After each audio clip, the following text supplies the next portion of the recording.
back in 1985,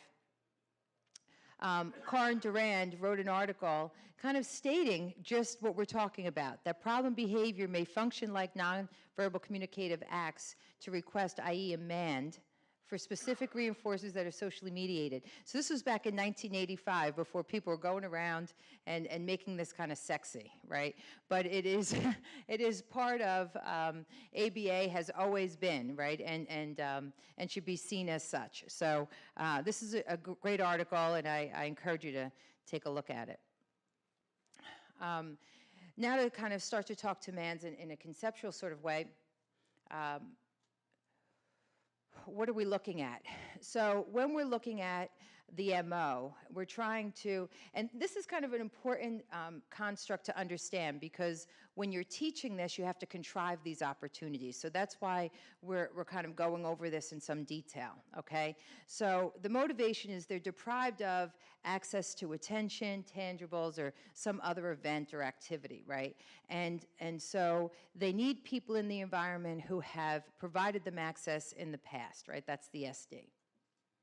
Right now, most times, their response is some form of problem behavior, aggression, SIB, property destruction, something like that.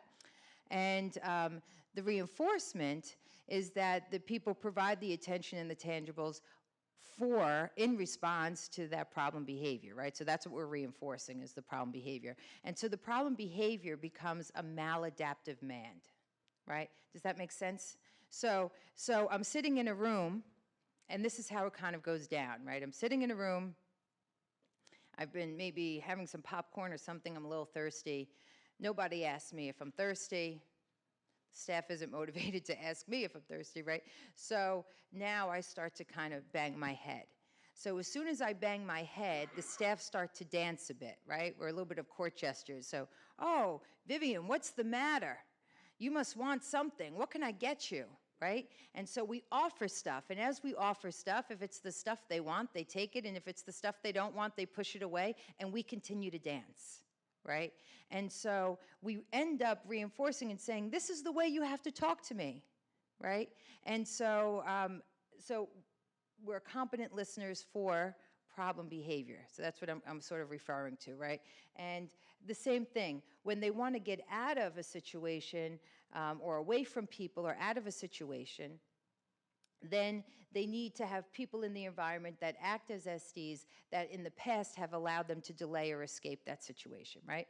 And then, but because they don't have the language, they engage in some problem behavior, right? So you go to Target, and they got these funky lights, and so they start jumping up and down and engaging some property destruction, and what do? You can't go to Target, out you go, right?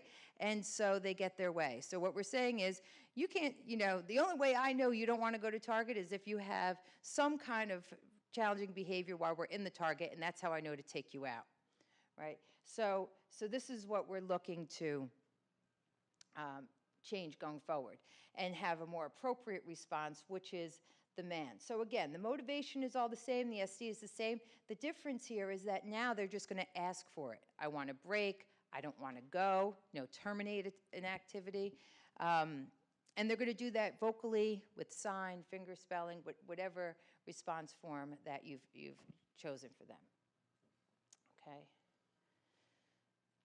So what is the process for reducing problem behavior and teaching the MANs? First, we have to determine the function, right? So what is it that they need this language for, right? Do they need it to gain access to things? Do they need it to escape? Do they need information?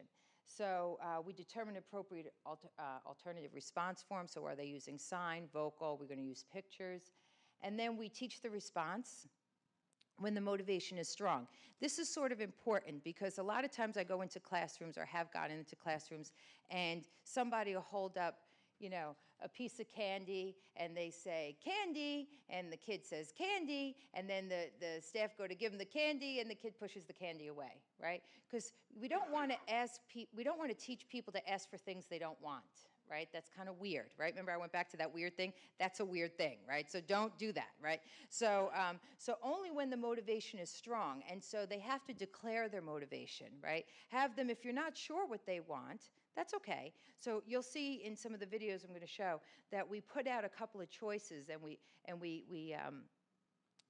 put them at an equal distance apart, and then we wait for the person to turn their body that way, reach for it, look at it, and declare that motivation. So then we're able to, teach them what they need. The other thing is we place problem behavior on extinction. I'm going to show you some video where, with Stephen, who I showed you earlier, he engages in some SIB that might be for stimulatory reasons, but we weren't sure. So the bottom line is, like, it's never a good idea for you to bite your hand, regardless of what the function is, right? So we're going to put that on extinction. So when we're in this nice little exchange of, in the video, they're throwing a balloon back and forth.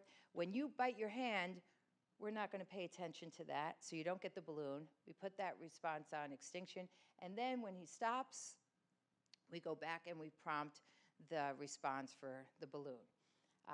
We have to train staff and then ensure fidelity.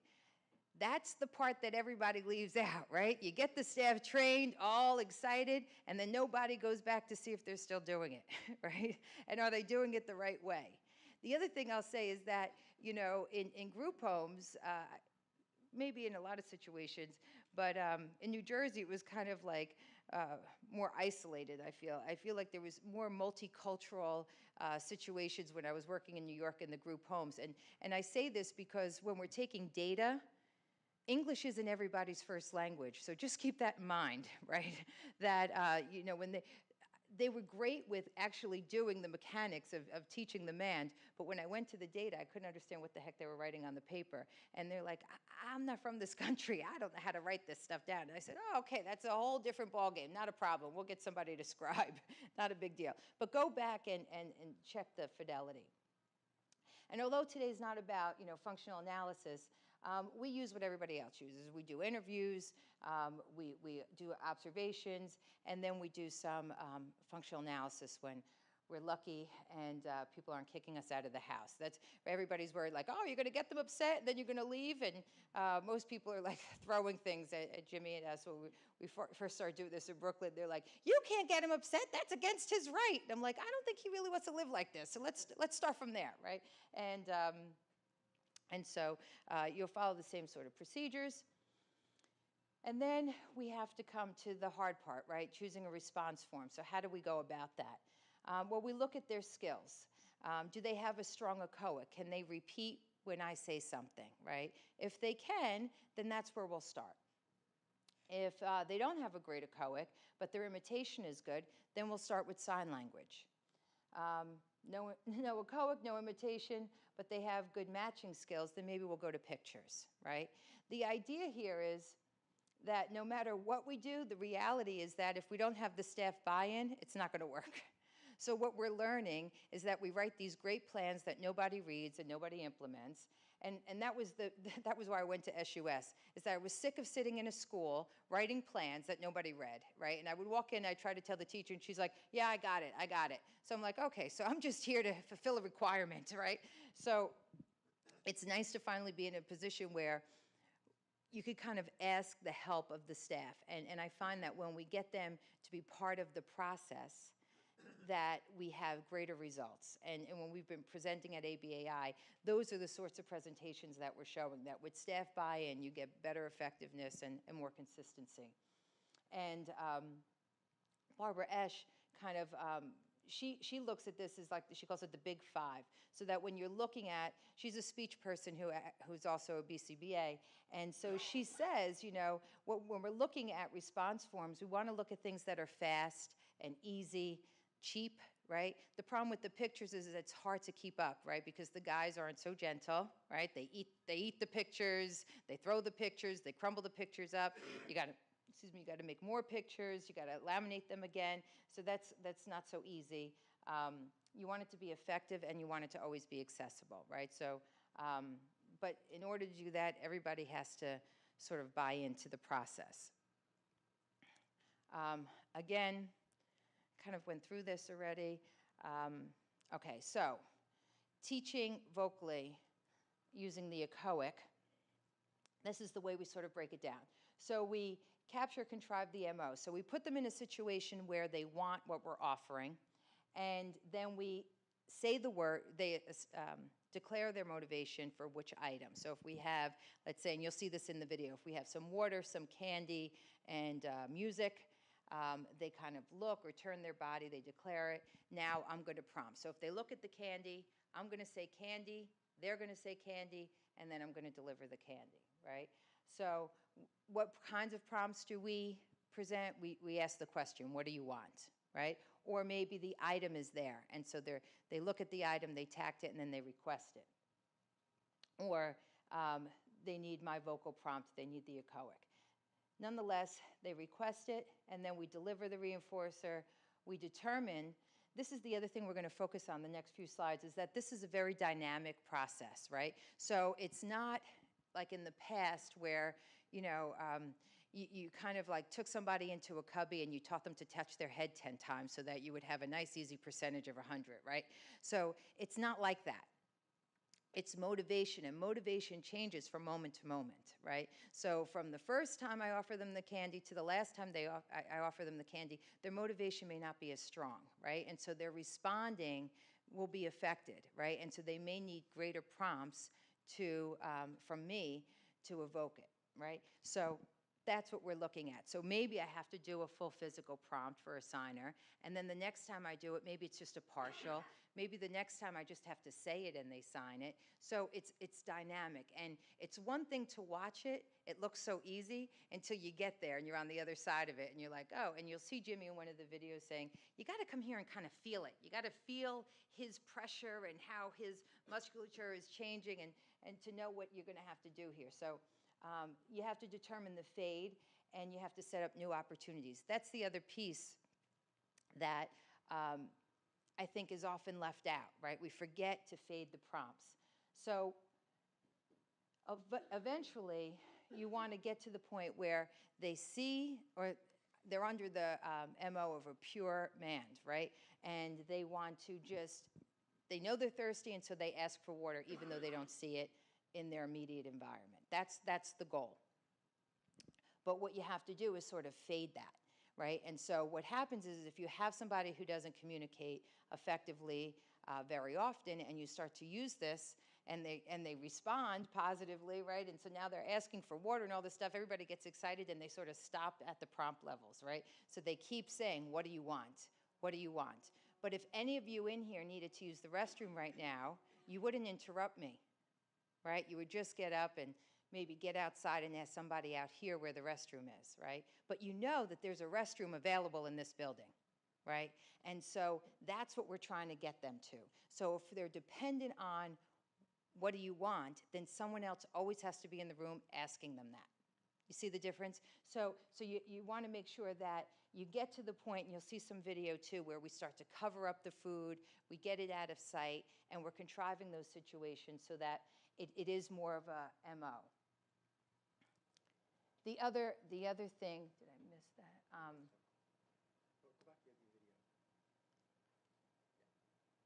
Where's the video?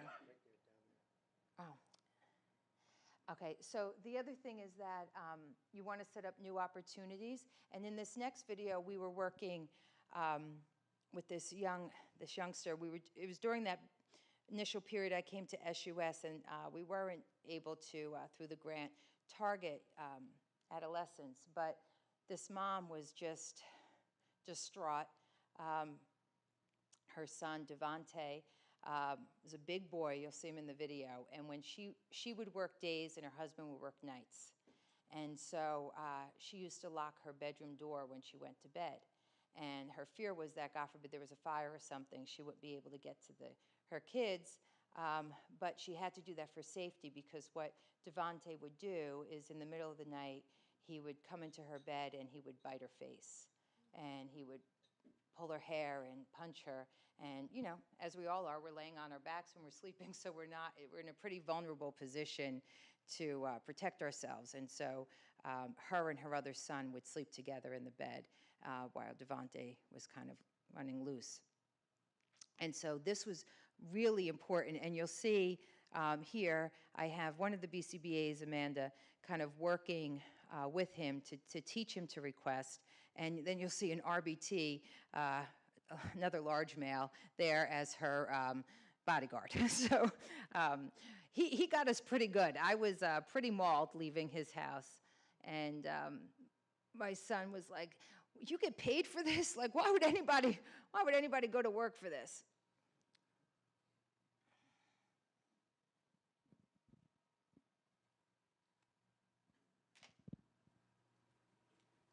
Computer!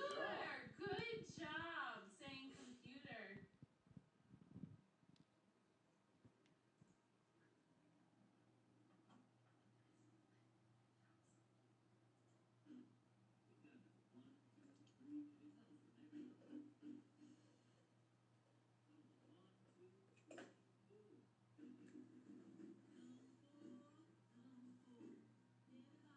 It's my turn.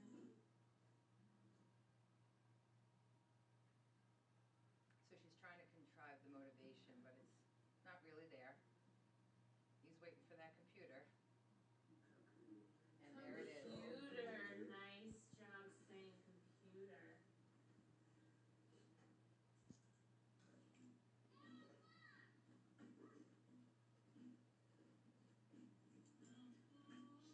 He looked for you? Okay. Chip. Here's your chip. Sit down.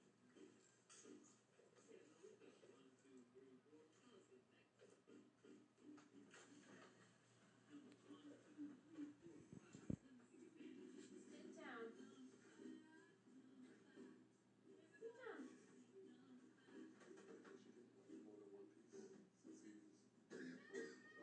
okay? You want your... Sit down, then chip.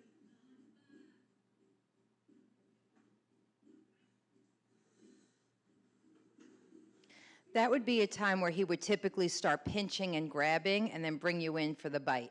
Chip. There's your chip.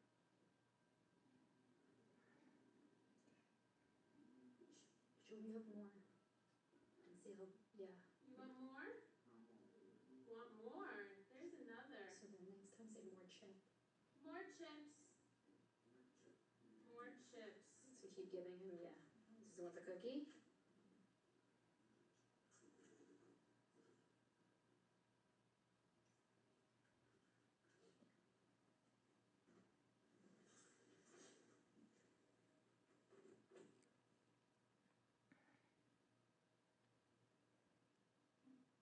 Chip. Good Amanda. Really good Amanda. So you see, she went for a phonemic prompt, but then he needed more, and she said the whole word. Chip. Nice job, Chip. Sorry, this clip wasn't cut. So, so you see how she kind of moves in and out of that prompting process, right? And she sometimes he says it because he sees it, and sometimes he needs that vocal prompt, right? And so that's really what it kind of looks like. And it's the same thing with the signing. We set up the same sort of situation. And the main thing is, again, you want to fade those prompts. So I'll move through this a little bit. Okay, so the other thing that we haven't talked about is fading prompts. So you could fade the prompts on the antecedent side as to, you know, what is evoking it. But you could also fade the prompts on the consequence side, right, by fading it in time and with structure, or using both, right? So I could say initially cookie, and they say cookie, and then I could go kuh. I give a phonemic prompt, right? Or I could just kind of wait a second. You know, you have to really get comfortable with that pause, right? So you may need that for them to kind of, they may have poor stimulus control, and they may need that extra minute to kind of decipher what it is they're looking for. Or maybe you wait and you're also using that phonemic prompt, right? So you could use both. So I think that's an important point to make there.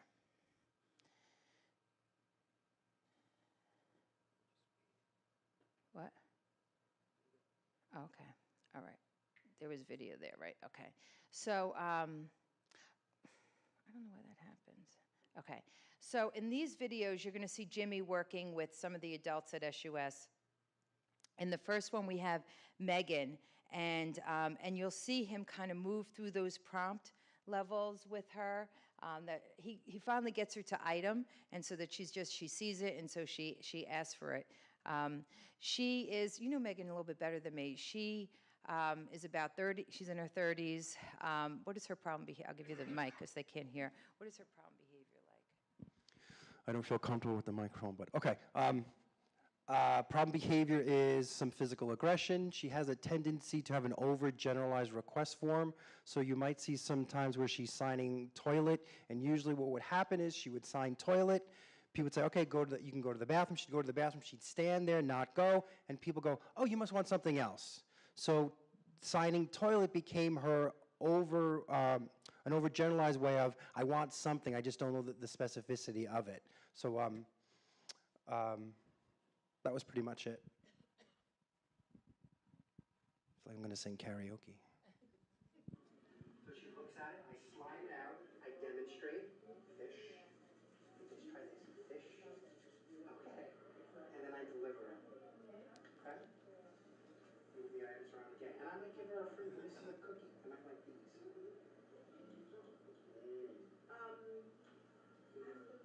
Because I don't want to let you finish. You're going to just Sure.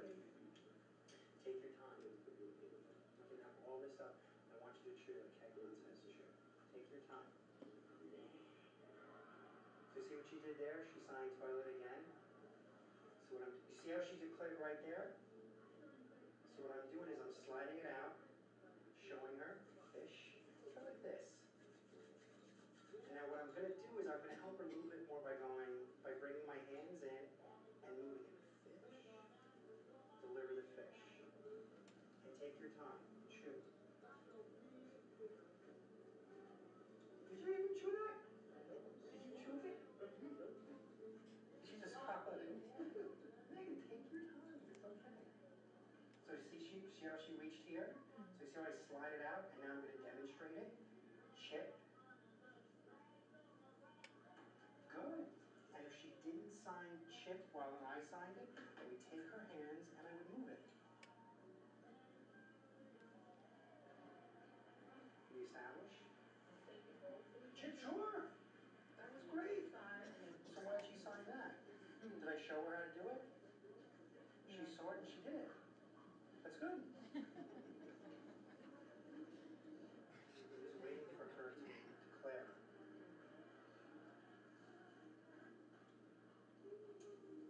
Chip. I'll take that for you. You know what? I'm going to take it. I'll take it.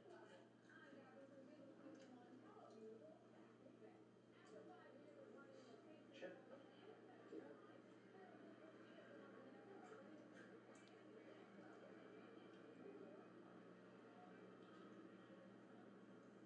Fish. Yeah, fish. Good. Because she looked right at it, she got it. So far, I demonstrate she does it, right? Right. Fish. Sure. Okay? So we're pretty good at, she looks at it, I demonstrate, she does it. Now what I'm going to try to do is get her to be under the control of just the item. So I'm going to run 2 quick trials. She's going to look at something. I'm going to sign it. Okay, so see what she did right there? Incorrect, because she's looking here. So this is called what we call a scroll. I put her hands back down. Bring it up. Fish. Yeah, fish. I'm going to deliver it. I'm still not ready to do a transfer trial. Meaning, how do I go from me demonstrating it to just the item? I'm going to show you how to do that. Fish. Good, so you see what I just did there? She signs it, I sign it. We'll do it one more time. Now I'm going to hold it up again. So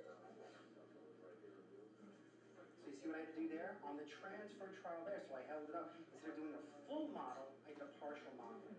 What's my goal? Is that when she sees it, she asks for it. Then what's my goal from there? When it's not available, she asks the people who are around her to sign for it.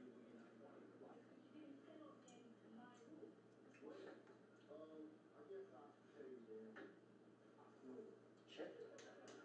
That, do that. Chip. Let me show you that. Chip. That's it. Chip.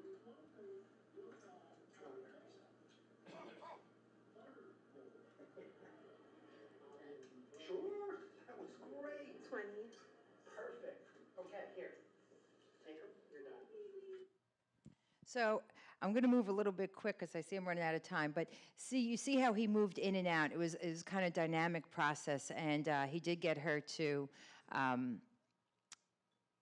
item. Oh, I keep doing that.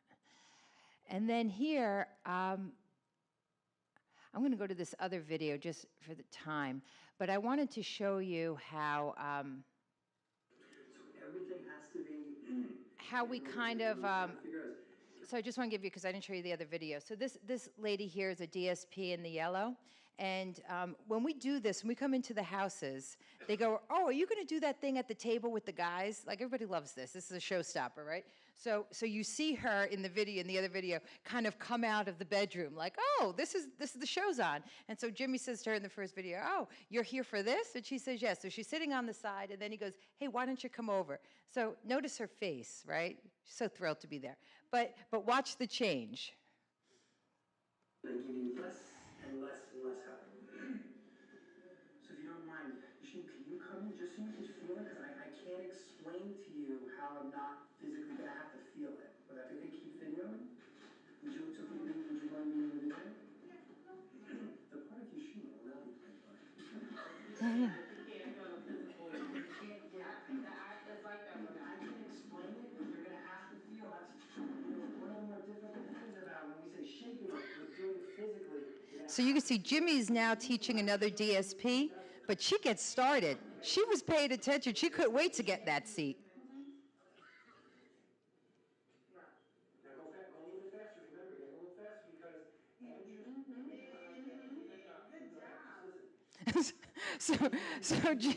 Jimmy was upset because it wasn't exactly the form, but. He's doing this. What you're gonna have to do is you do this and then come in and get those hands moving. That's what I want. So he corrects her and he goes over the procedure again, just to give her that feedback. But the idea is that the reason why I showed that video is because it's great, because it shows how, the staff don't think they want this until they see it, and then they're all in, right? So this is a great place to start. Where does everybody else start? With the behavior plan. Oh, you got to jump on people and restrain them and take all this data. That's not what people want to hear. Show them this stuff first. Put the time into this, then you'll sell them, then they'll write all kinds of things down for you, right? So I'm going to move through this a little bit quickly because the case studies are great. So we do take data collection. It's typically the frequency of spontaneous versus prompted mans. We also look at the variety of mans just to make sure that people aren't asking for cookies all day long. We look at the rate of the problem. Ideally, because this was kind of like extra data, I would have loved to have data that kind of correlated the problem behavior with the mans, but I don't have that. Maybe one day. And then we do some trial by trial to make sure that we're fading the prompts, and we graph this in a similar way. And then here, again, this is the way we train the staff. It was the way that you saw it. We provide written descriptions. I have, if you want it, I'll put my email up at the end. We'll give you all the stuff if you want it. But we have some competencies and stuff. You want to keep repeating it until the staff is good at what they're doing and provide some feedback. So we've arrived. Okay, so the case studies. We're actually going to start with Jose, but he is 39 years old. He has a ton of diagnosis and medical issues. He's in a wheelchair. He's vocal verbal. He engages in self-injury, physical aggression, verbal aggression, and the function of his behaviors are access to tangibles and escape. We loved, when we did the screening for Jose, they told us that he was 3 staff to just him. He wasn't allowed to use any utensils. Everything was, no knives at all, or anything sharp, and everything was plastic. His food, his plates and cups, everything was plastic. I asked why they were plastic, and he said, well, because during mealtime, he will throw it at the staff. Right. So you could see he wasn't he didn't really value the staff. And so I said, this is just the kind of guy we want. And so here's Amy kind of teaching him. Let me explain this. So Jose would, because people weren't valuable, he would stay in his room. And this is at the Brooklyn Developmental Center, and it was kind of loud there. So he would say soda and things in his bed, but nobody could hear him. So what she's introducing is a maraca to get the attention of the staff so that once they're in there, then he could ask for what he wants. So that's what you're watching.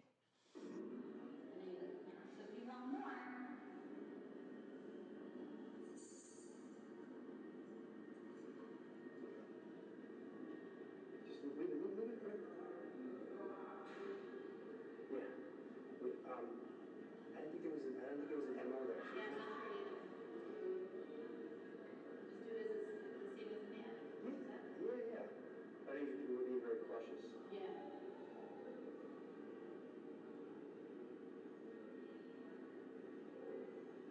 And Jose, if you look at it, Amy will just shake her hand to prompt you. If you want more, just shake it. There you go. There, nice. There you go. There you go. There you go.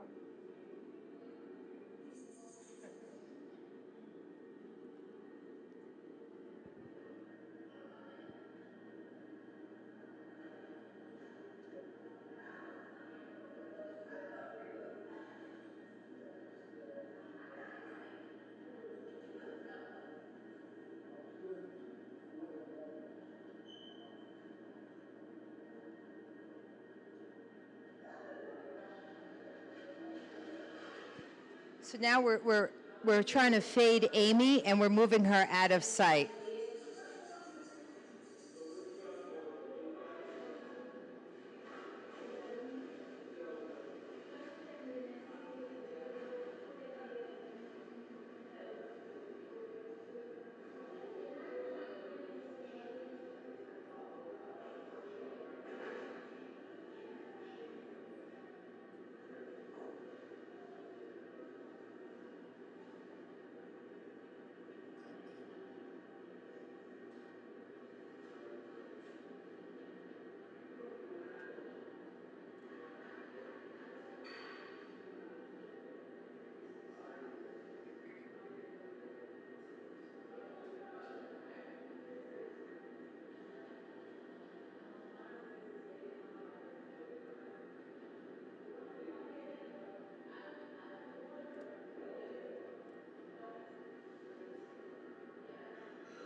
So you see, he's out of chips. He's like looking for crumbs or anything he can find here. Okay, nothing there.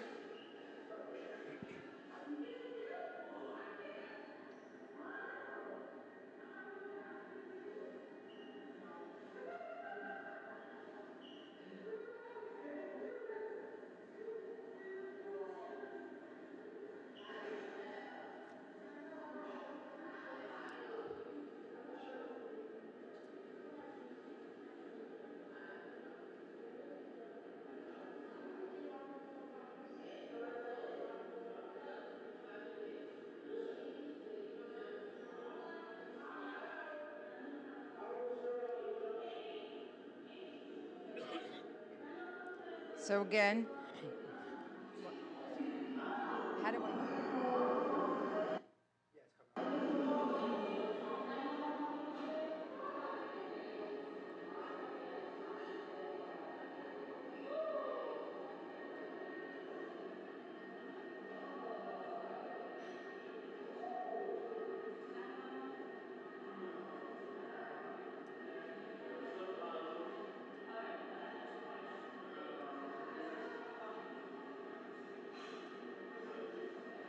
So now he's looking for an SD. You want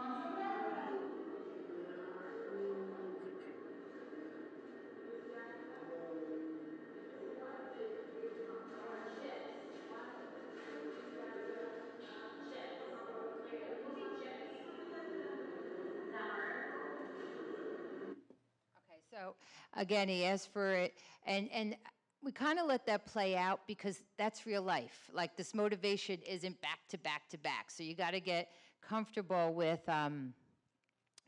those with that time, that pause. So this is what his data looked like at around that time. Again, we had paired the text, the RBTs, with his procedure.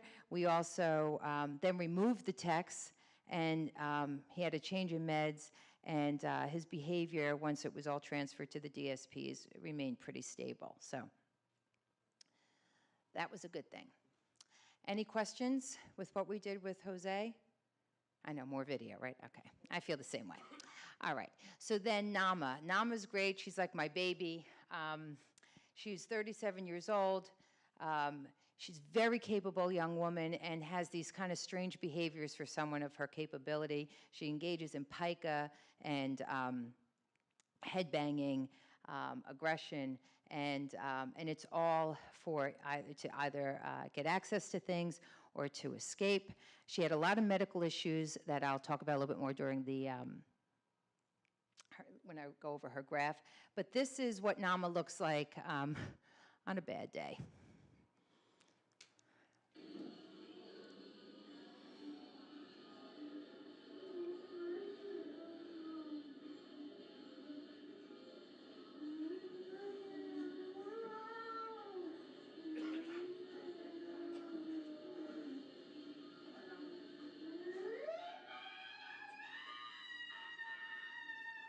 And this could go on for 3 to 4 hours.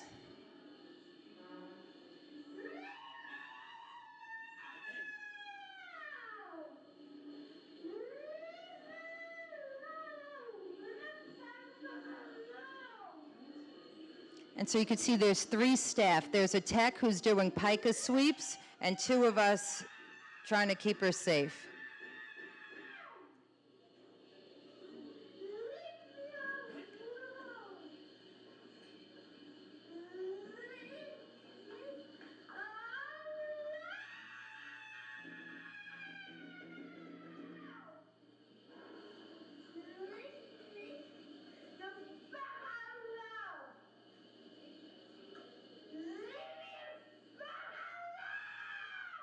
So I'm trying not to give her eye contact.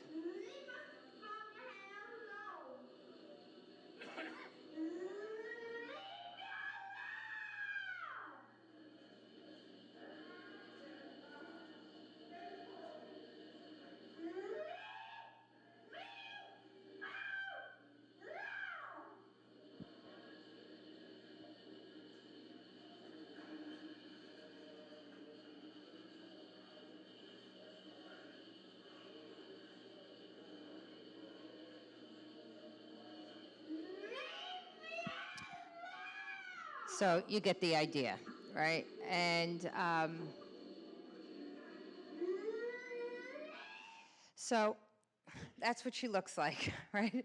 And there was hours of that. The staff didn't want to be around her. When she was calm, the only kinds of topics that she had to talk about was her complaints. My head hurts, my body hurts, everybody hates me. And so we did some... Oh, thank you. We couldn't, right? she had hurt herself.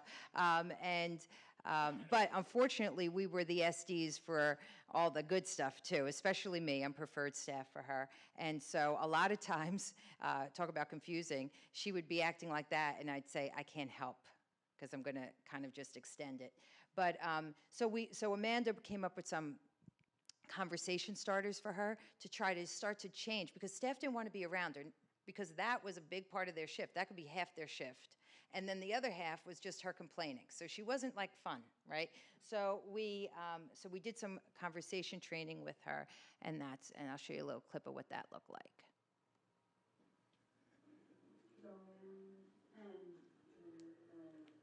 Right, so these are all the ways to start a conversation with someone, right? Okay, so you want to read some of them? Let's pick one. What does this one say?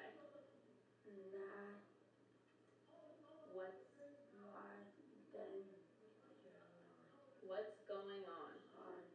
Good job. How about this one? That's right. What's your name? This one's an easy one.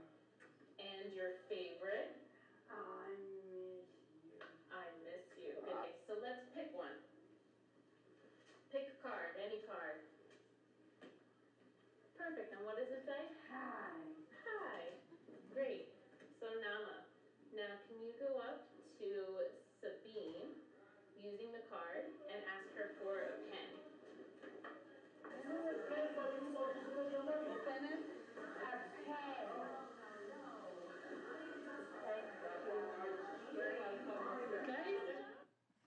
So she starts to look a little bit more appealing now, right? Okay. So then I brought this clip because she's been in a long relationship for about 10 years with someone else who has ID, but is a little bit more capable than her. And he kind of acts as her family. And so this is kind of him talking about this new version of Nama. So how long have you been? Oh, no, it isn't. I'm sorry. This is them together. Sorry. 1999. 1999. It says 1999. Yeah. About a white dress. Okay, let me see. What shoes? No. White dress with black shoes. No, what shoes? Silver shoes. I love you.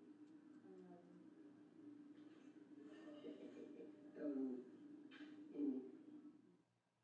So I have another clip of him. We took it out the last minute last night, but he also talks about how great he feels that she's doing now and that she's kind of changed. But you see, from in the beginning, she doesn't look so social, right? And then teaching, we did a lot of things with her. So one of the things was she was feeling some pressure in her head. The doctor at the time told us that there would be no cure. She had to just live with the pain. It turned out she had a cerebral tumor and she needed a shunt.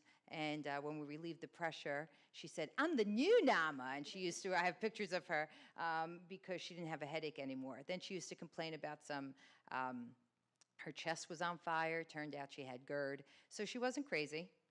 They weren't just complaints. She had some real stuff going on, and it affected her behavior. And, you know, sometimes she would sort of act up. But eventually, we did, at times, we had up to 3-to-1 on her. And then she's right now at a 1-to-1, and we faded the 1-to-1 on the overnight is the update. Any questions on Nama? Yeah, right. Okay. So I'm going to end with Stephen. This is the end, so I'll be in time for Terry. You saw a little bit of Stephen. I told you about him, so I won't get too much into that. Okay, so this is Manding with Stephen. Leave it now on the, yeah.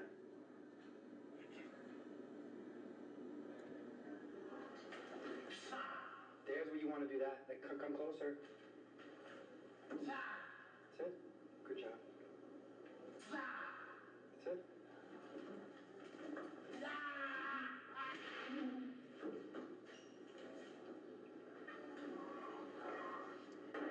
Come right back in, John.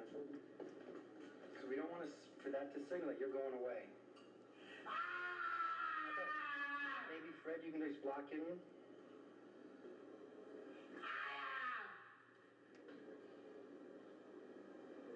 All right, John, bring out the cookie again. Just offer the cookie. Cookie. There you go. That's it. Hand up, John. You're signaling that's not acceptable, right? You're not going away. You're staying here.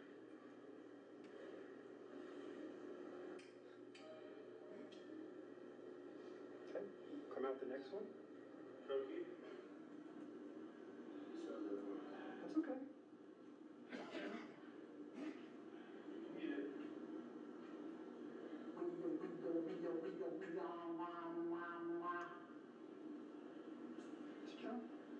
When he does that, our hypothesis, when you spit, we're not going away, we're staying right here. So we'll talk about like what's the most appropriate way to protect yourself from that spit. Stephen's like, "Shut up, Jimmy." You just hold it out. You even say, "Do you want it?" Just here's a cookie. So we're just pairing with him now. We're just saying we signal good stuff, and we're not going to go away for the problem behavior.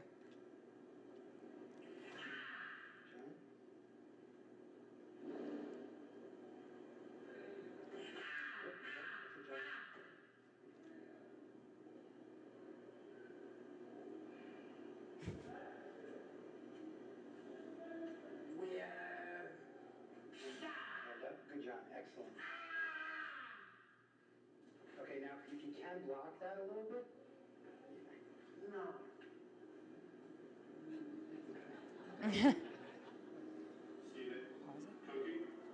Yeah, we got two schedules here now.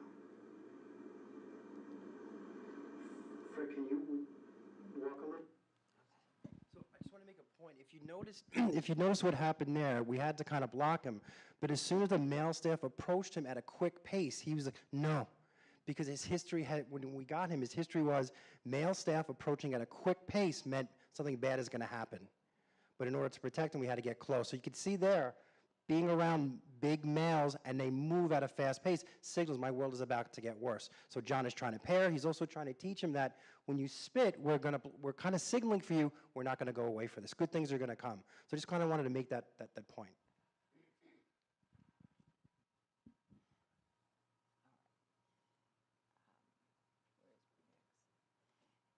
And then,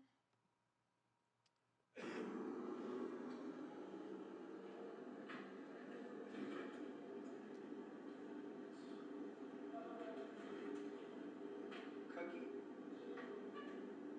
Cookie. Cookie, yeah. There you go. Gotta make these smaller, but I can't bring them up this low. Cookie. So I'm just going to talk over this just a little bit. So we didn't know he had any vocal verbal behavior, so what I'm just trying to do is start this process. I'm trying to get him to move his hands a little bit. Notice I don't look so bad at this point. He's smiling at me. I seem to be an improving set of conditions. He's declaring, trying to kind of fade his hands just a little bit to give him some form of communication.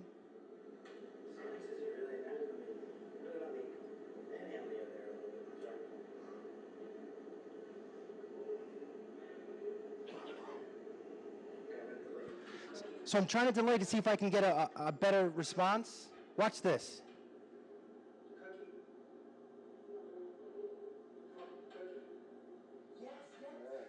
So we're kind of moving a little bit. And the reason I said thank you because I don't want to get punched in the face.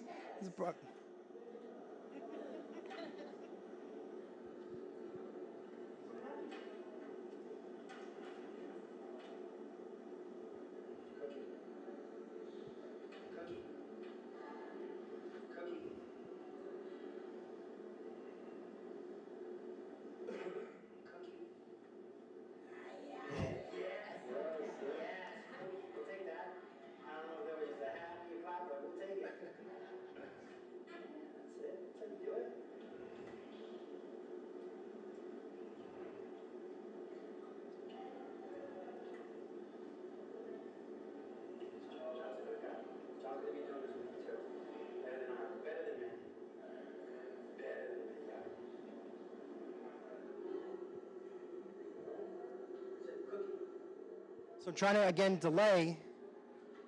He actually said cookie. It was the first time he actually said it. So we were surprised. That's why my response.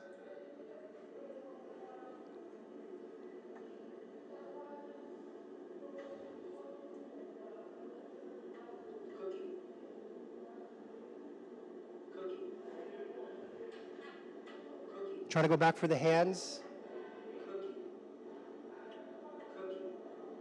I'm pushing it a little bit here.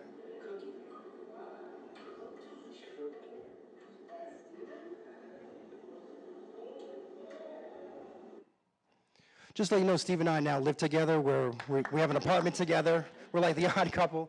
We're going to show you a clip of staff training. at the end?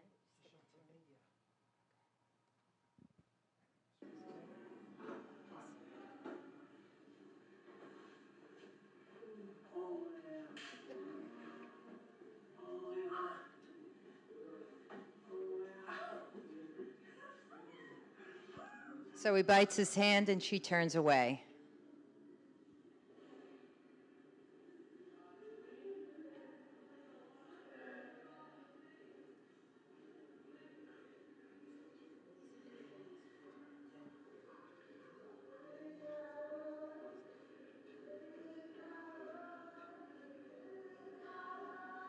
Okay.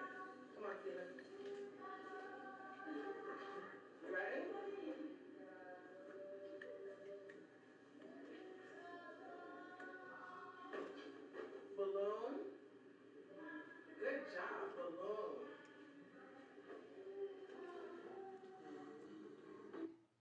So there we kind of moved it to an activity instead of food. And here is the social.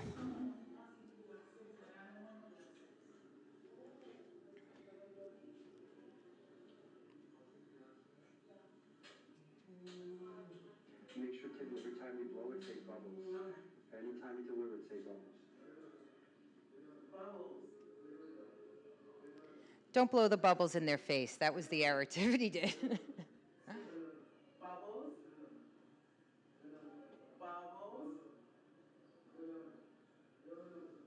Bubbles. Bubbles. Excellent, Tiffany. Bubbles. Beautiful.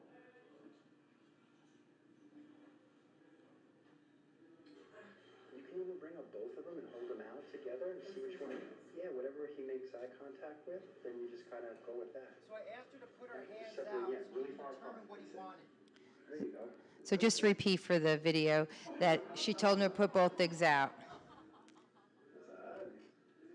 one of those benefits you get. So we didn't expect that when we first sat down with Stephen, right?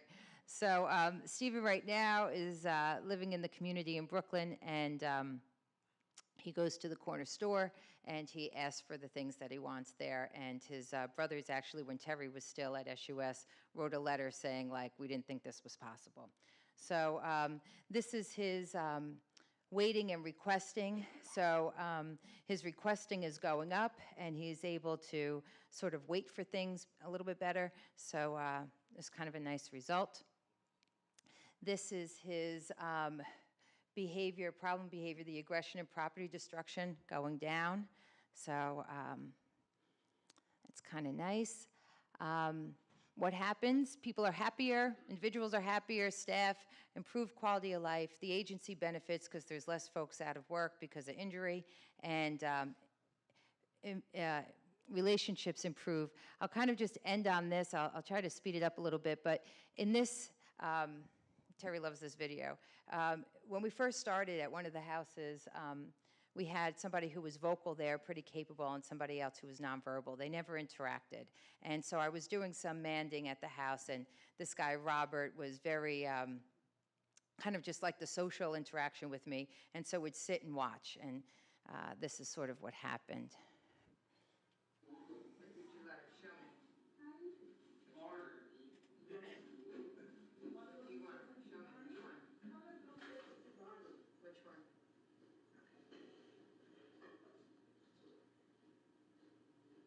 Cookie. Cookie. Cookie.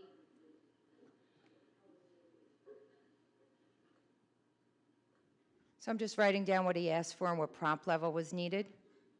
More. Cookie. Good job. Here's some cookie.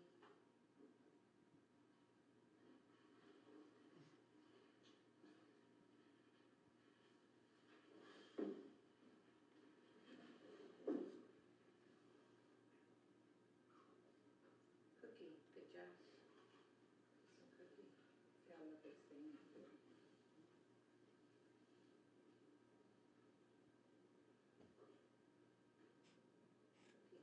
There you go. You got an audience, right? Cookie.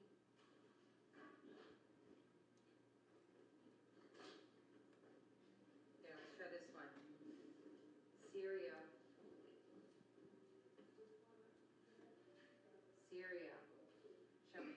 Cereal. Good job. Cereal. You know what that means, Robert? This means what's that? Cookie. Cookie. Can you give him one? Yep.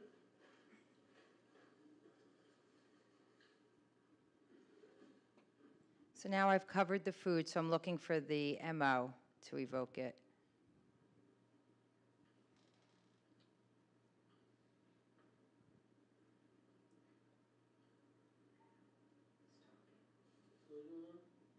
What was that say?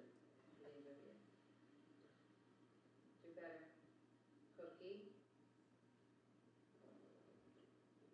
Cookie.